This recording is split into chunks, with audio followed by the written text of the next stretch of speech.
नमस्कार दोस्तों। आज मैं आपको एक कहानी सुनाऊंगी, सास और बहू की प्रेम और समझ की जीत। कैसे एक दूसरे को समझकर आपस में प्रेम और व्यवहार बना रहता है। प्रेम और समझ की जीत। एक समय की बात है, एक छोटे से गांव में सबिता नाम की एक महिला अपने पति और बेटे राहुल के साथ रहती थी। राहुल की शादी गांव की ही सुशीला से हुई थी।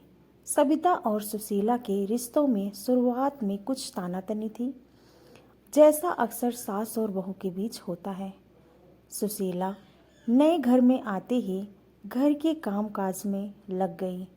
वह बहुत मेहनती और समझदार थी, लेकिन सबिता को लगता था कि वह ठीक से काम नहीं करती और हर बात में उसकी आलोचना करती रहती थी।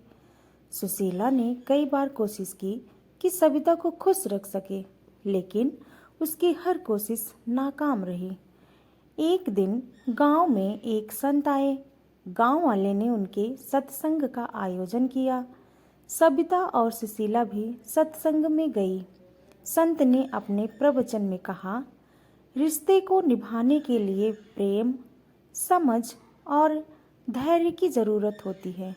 अगर हम दूसरे की अच्छाइयों को देखें और उसकी सराहना करें तो रिश्ते मजबूत होते हैं।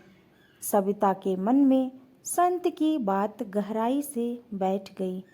उसे महसूस हुआ कि वह हमेशा सुशीला की गलतियों पर ध्यान देती रही है, उसकी अच्छाइयों को कभी नहीं सराहा।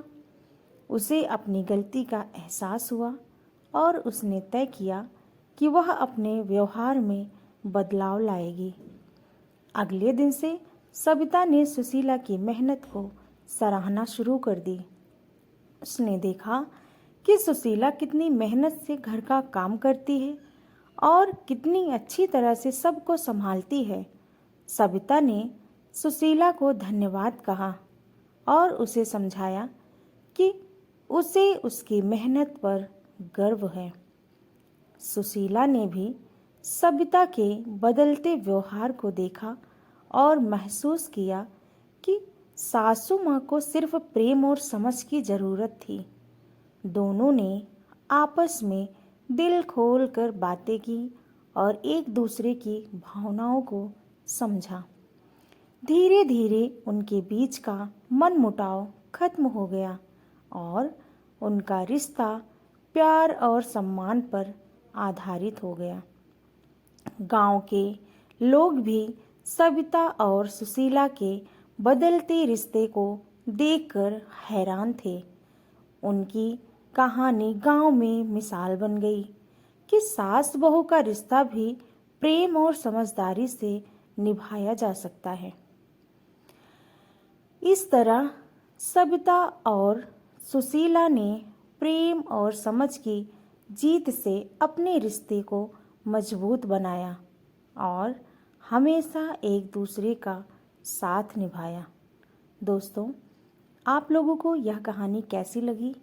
अच्छी लगी हो तो प्लीज़ ऐसी नई नई कहानियाँ सुनने के लिए मेरे चैनल को लाइक और सब्सक्राइब करिएगा और हो सकेगा तो शेयर ज़रूर करिएगा। जय श्री राधे। आप सबके कमेंट का हमें इंतज़ार रहेगा कि यह कहानी आपको कैसी लगी। जय श्री राधे, जय श्रीमन नारायण।